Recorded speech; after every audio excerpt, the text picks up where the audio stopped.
근데 여러분도 아시겠지만 로스차일드의 영향력이 엄청나잖아요.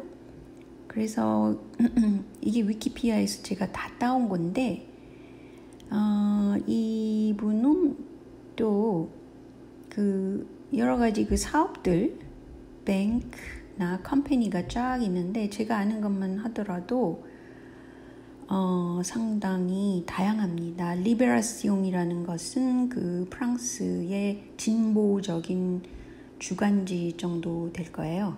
그런 신문 언론사입니다. 그리고 클럽 메디테리언, 클럽 메드가도 소유하고 있고요.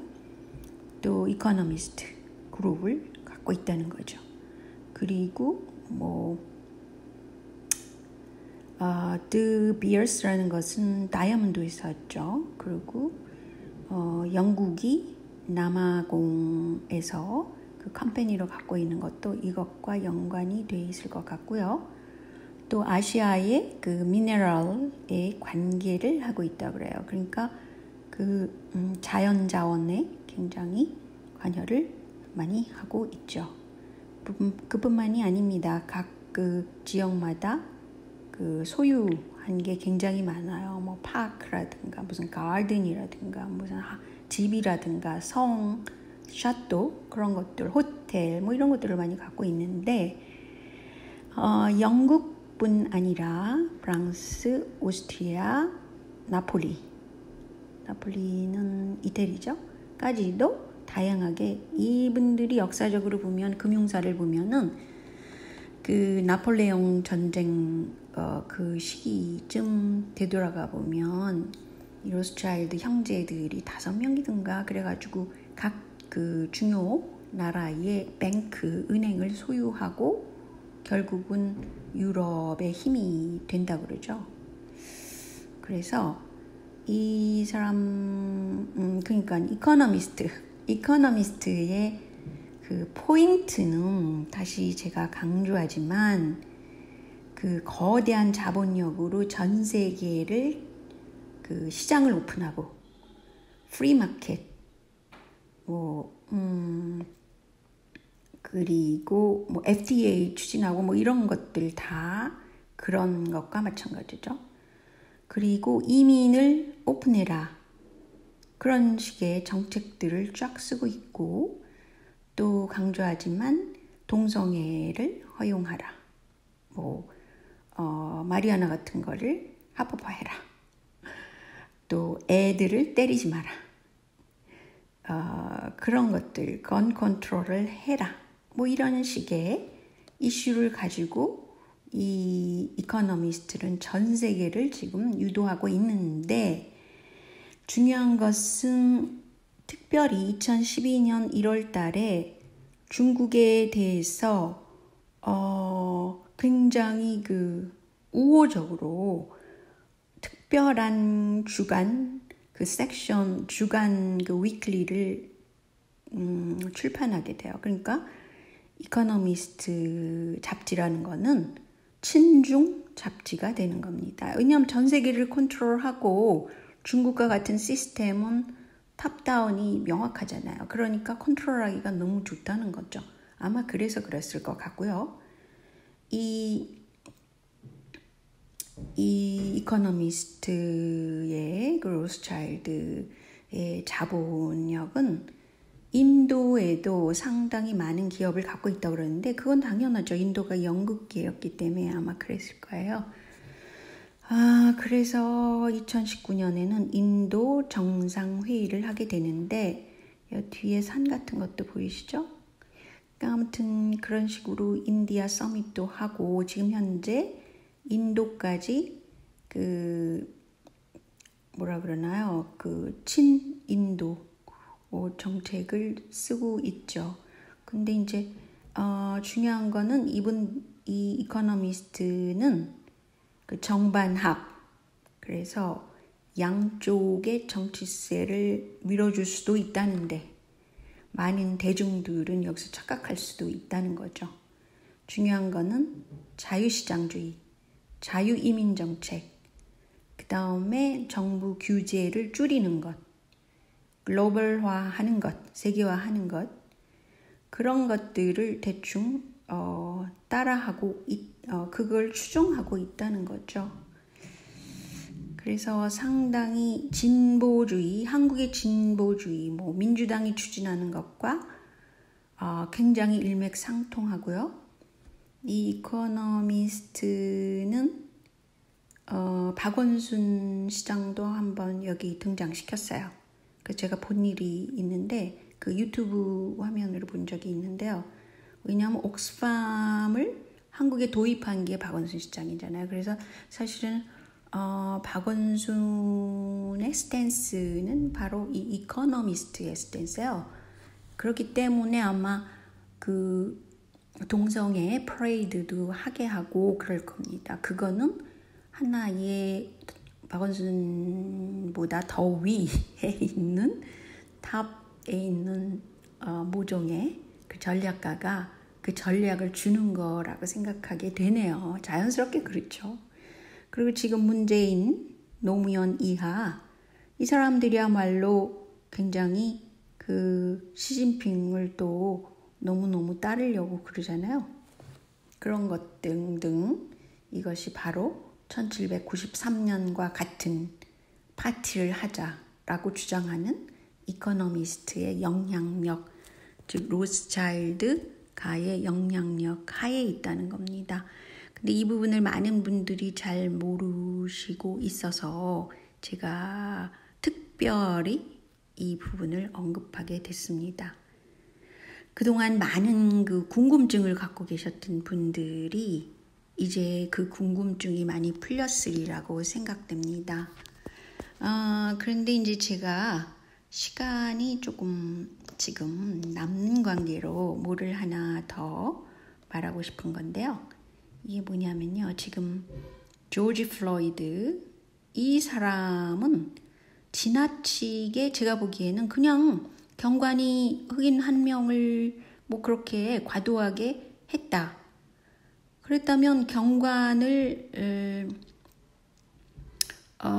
구속시키고 뭐 형벌을 주고 이랬어야 될 사안인데 이토록 전 세계가 떠들썩하게 그 인종차별주의를 반대하는 것으로 몰아가고 흑백 논리로 몰아가고 또 마치 저는 흑인들의 가장 큰 문제는 교육이라고 봐요. 그 교육을 잘 시키면 훌륭한 인텔리전트한 그 흑인들이나 뭐 유색인종이 많잖아요. 그런데도 불구하고 그런 교육 체제에 못 들어갔다는 게 제가 이제 문제시하는 거지. 그 피부색의 문제는 아니라고 봅니다. 그러니까 교육이라는 거는 문화에 직접 영향을 주는 요소잖아요. 그래서 흑인들이 갖고 있는 문화와 백인들의 문화 굉장히 다르죠. 또 아시아인들이 갖고 있는 문화가 다른 거예요.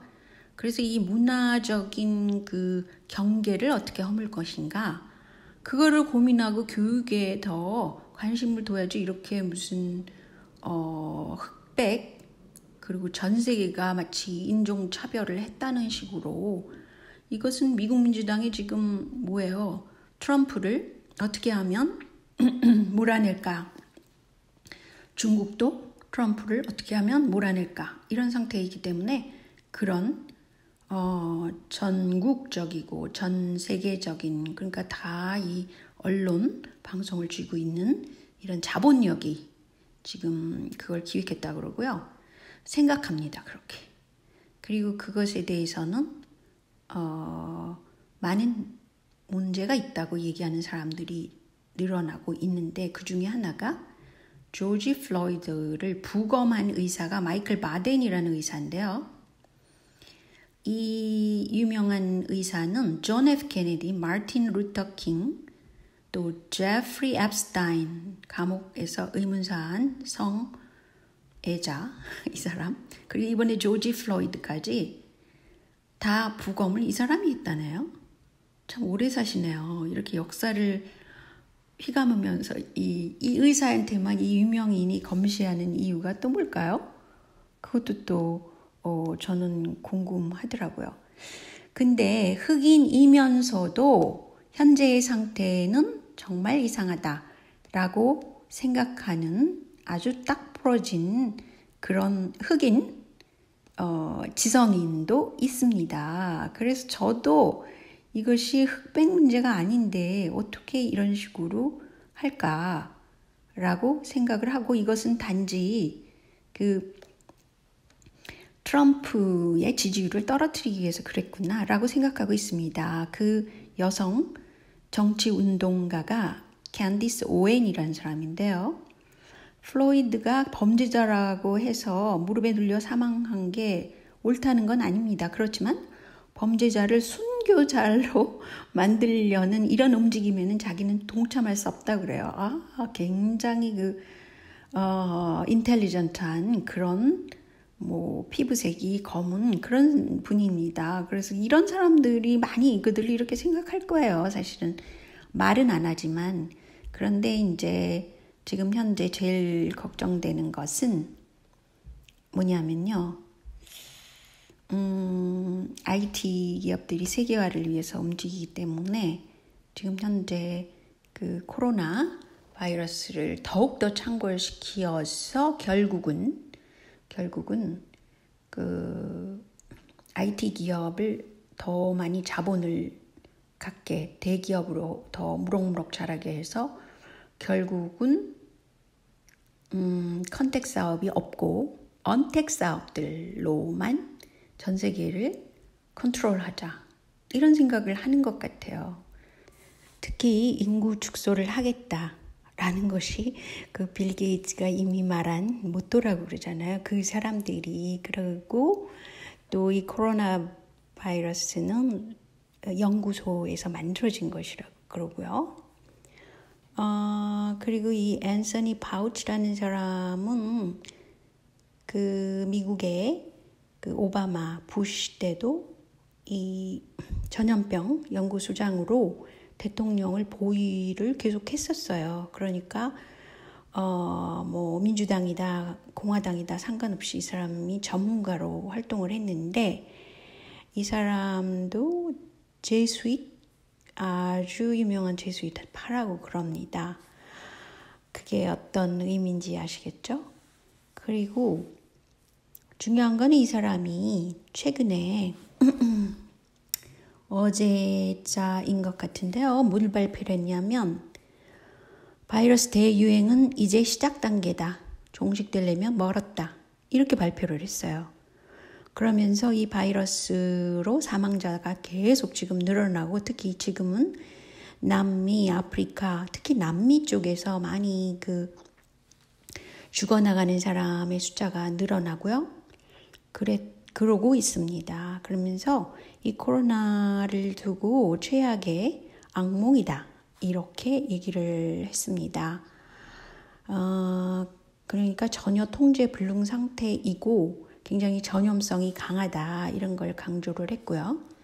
근데 제가 보기에는 한국의 지금 사정을 보면 그대로 그 전 세계가 어떻게 돌아가는 거를 알 수 있어요. 사실은 그 맨 처음에 코로나 바이러스가 발발하고 그 문재인 정부가 공항 폐쇄를 하지 않은 상태로 그 중국에 갔다 온 사람들을 그냥 놔뒀잖아요. 근데 어쩌면 이 코로나 바이러스가 발발할 거를 알고 있었다고 생각하는데요.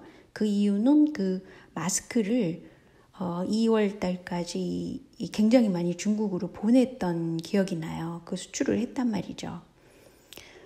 수출인지 그냥 선물인지는 모르지만 아무튼 중국으로 보냈습니다. 한국 정부가. 그리고 나서 자국민을 위해서 그 마스크를 사용을 했죠. 그런데 이제 중요한 것은, 그러니까 한국의 의사협회 그쪽에서 왜 코로나 사태를 진작 국경 폐쇄를 했어야 된다. 즉 공항 폐쇄를 하고 그때서부터 철저하게 중국에서 오는 그 사람들을 지금처럼 격리 수용을 했었어야 되는데 그러지 않았다.